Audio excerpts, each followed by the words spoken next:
So this is going to be another movie review. This one's called Just Around the Corner, 1938. I'm giving it 1 out of 5 stars. I hate this flick. It's going to be another Shirley Temple flick.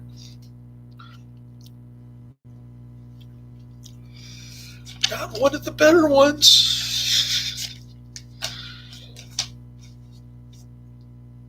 Thankfully, it's only an hour and 10 minutes. I finished it. I can send it back to Netflix on Monday. Here's Key Largo.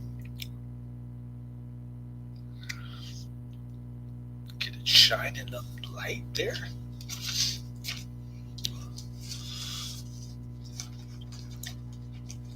This movie irritated me. It was just plain stupid. I don't understand how people can watch this and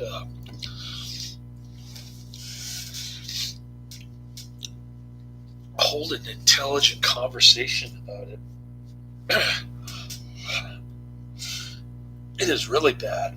This one's a real stinker. Okay.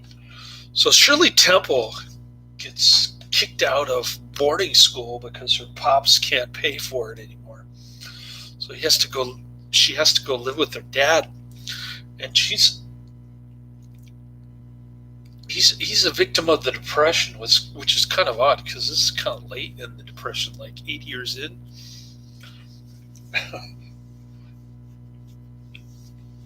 And I guess the Depression finally caught up to him, so he's doing janitorial work instead of living in the penthouse. He lives in the basement,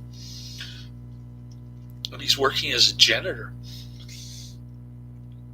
Well, that's better than asking for a government handout, I guess. But his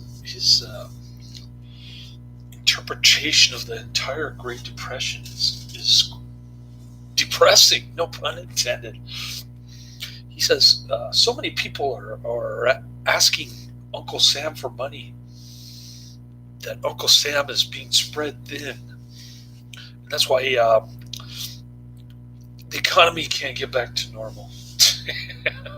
What an excuse. It's like when Biden blames Putin for his own economic problems, namely Bidenflation. It's silly. They really should be talking about why is Uncle Sam taking other people's money to spread it around where it doesn't belong. That's what they should. Shirley Temple and her dad should be talking about. But of course, Shirley Temple belonged to the Republican Party later on. Ronald Reagan appointed her to some ambassador position or something. There's not a dime's bit of difference between the Democrats and Republicans. Just look at, even in Australia, Adrian's all psyched up about government health care. Anything that the government does turns to crap. You look at Canada and people are going to the emergency room for common cold. And you look at Medicare here in the United States, which is government-run health care for people over 65.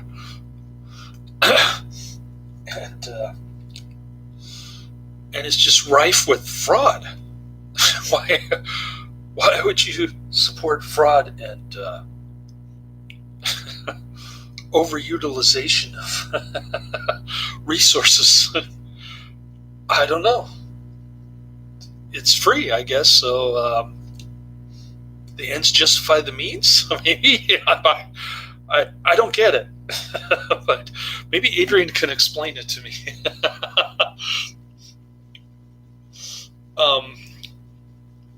So there's that.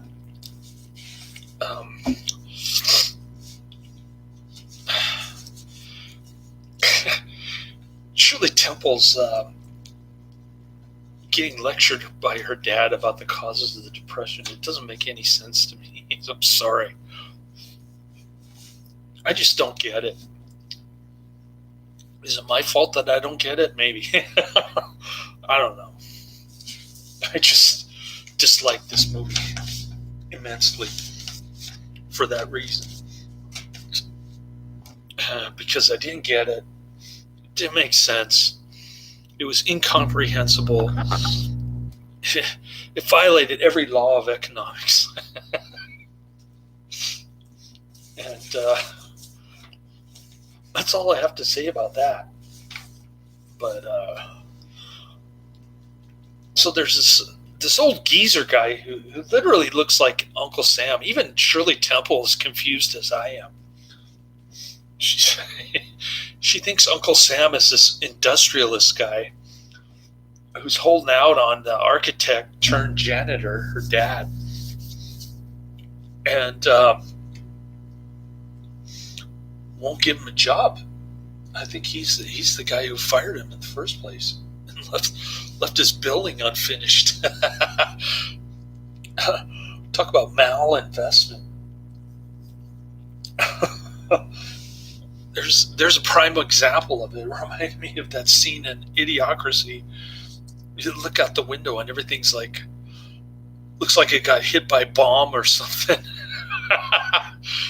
That's what the Great Depression looks like with the unfinished buildings. Anyways, so the industrialist guy holds a grudge against him. He thinks his project was too ambitious and not practical and this, that, and the other. Keeps appealing to him for a job and no dice. But then Shirley Temple warms his heart.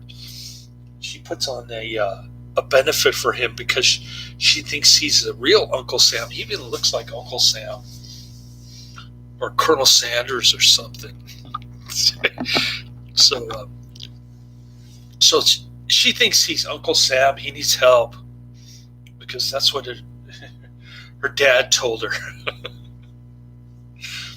And then there's this rich kid living in the penthouse where Shirley Temple's dad used to live. He's got curly hair and some rich boy clothes on. Shirley Temple tries to turn him into He-Man. It's like he's her boyfriend or something. Kind of young to have a boyfriend, Shirley. Whatever. Maybe she's getting up there in her teenage years by 1938.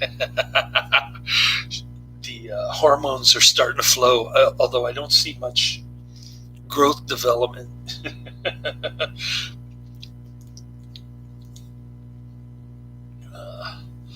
Until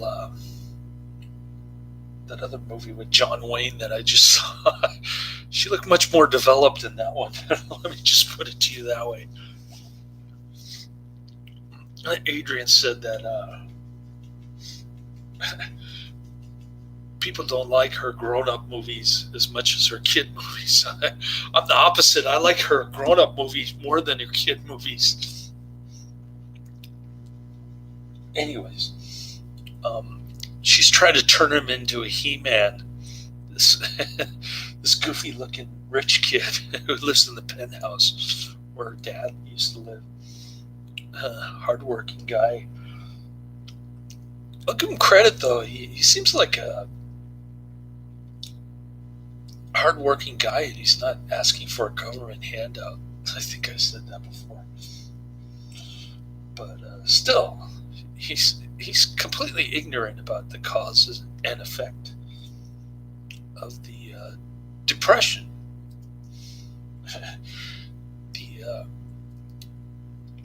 There was too much government interference um, and monetary artificial, I should say, artificial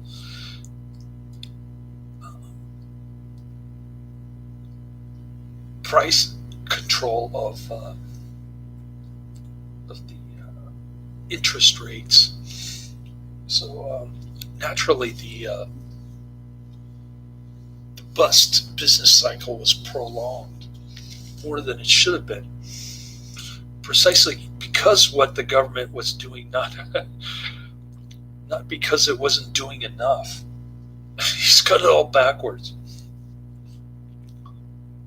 Anyways, enough about that. I think I beat that dead horse. If you don't understand what I'm talking about, or you don't think I could get the movie, then stop the video, watch some other review of this movie, if there is one. Anyways, yeah, she's trying to turn her boyfriend into He-Man. She's chopping off his curly hair, making it all straight, and putting him into the tough kid with the cigar. There's this one kid who's smoking a cigar, and she trades clothes with the rich kid. And his mother almost faints when she sees him. There are a lot of gags like that. It didn't really make me laugh that much.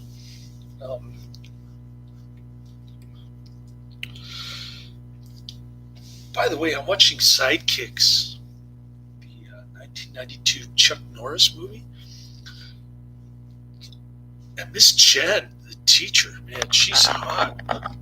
I think both Beau Bridges and Chuck Norris have the hots for her. I don't blame either one of them. But she doesn't get naked, which is a bummer. She's like the most beautiful woman in movies. I think I saw the most beautiful woman, Goodix customer this morning.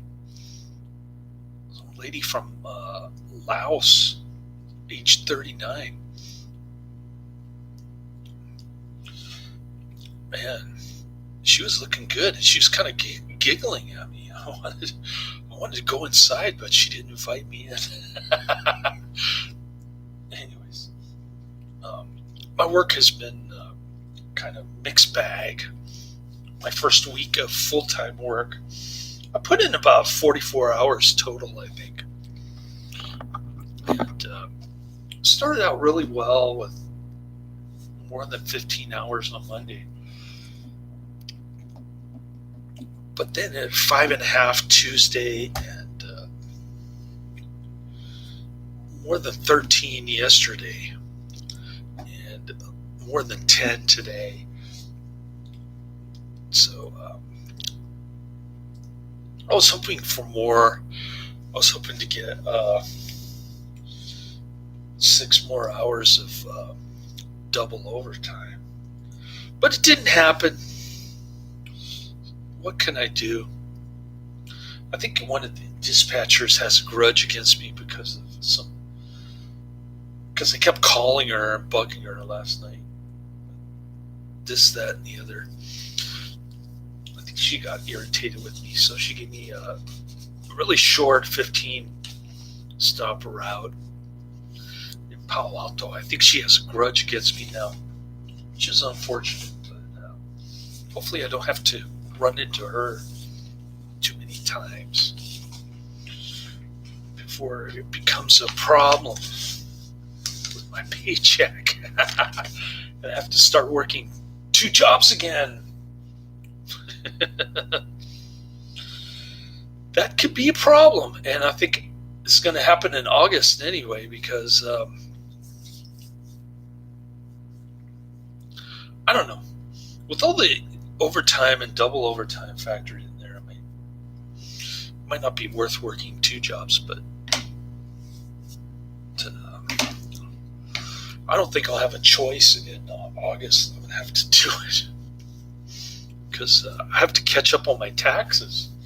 They're not deducting enough taxes.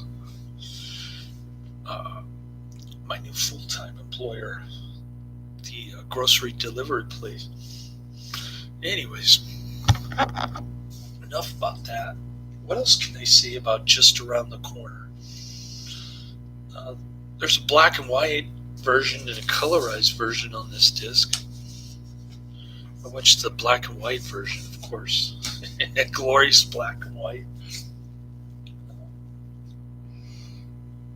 There's some tap dance scenes. It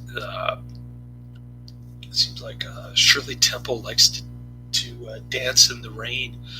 I'm surprised she didn't slip and fall. That looked kind of dangerous. And, I heard that they let her dog be in this movie. She got reimbursed like $2 or something for her dog to appear in the movie. What else? It's got the Cowardly Lion from The Wizard of Oz. I think he plays some valet guy. It's got this goofy butler guy in the penthouse who keeps. I guess he's supposed to be comic relief, but like I said, none of the gags were funny to me. It's like one of those late 30s cartoons, the black and white ones.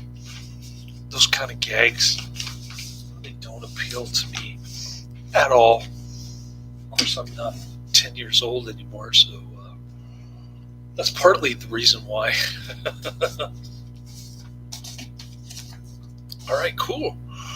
I just wanted to get that review in real quick. I had to cook a hamburger, although it was probably undercooked because I was so dang hungry. I just wanted to eat something, get something in my stomach.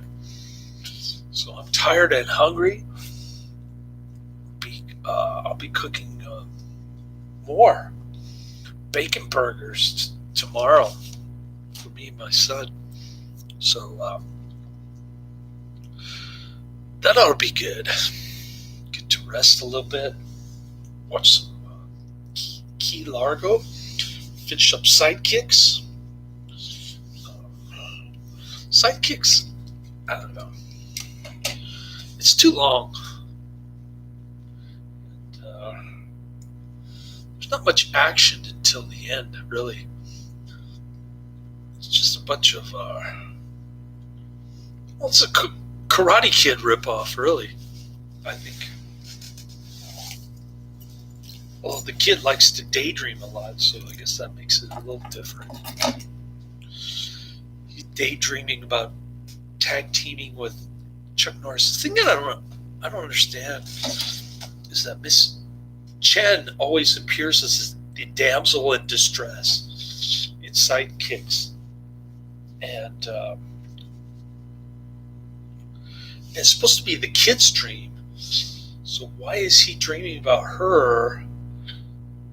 And even more confusing, I mean, he's not hot for teacher because